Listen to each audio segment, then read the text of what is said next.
guys, Charlie here with a quick video to answer a question from one of our clients. The question is, we have a code 112.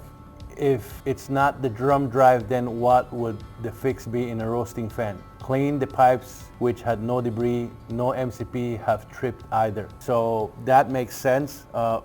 You have to do that, that's in the manual. In addition to that, make sure you check your negative pressure coming into the drum. That is crucial. It should be -2. You get a manometer. You're gonna see in the video Ken and I show you.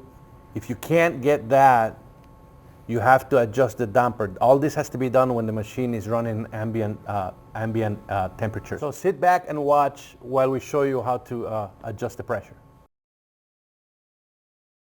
So we can also get a manual reading to see what exhaust vacuum we're pulling. So again, we've got a port. This might be located in a couple of different locations. That might be on this side for the older style roasters. These machines from about 2015 or 16, the port's on this side.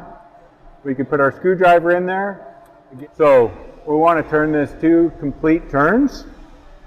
And then we'll turn our manometer on again. Put that on the port.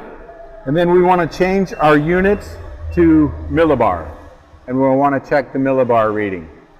So what should I be looking for? What is my target? The target that we set it at coming out of the factory is -2 millibar. Okay. So that's vacuum, so we're pulling stuff out. So it's -2 millibar. Yeah. What should be the highest before you're out of the charts? You can run the pressure as high as you want.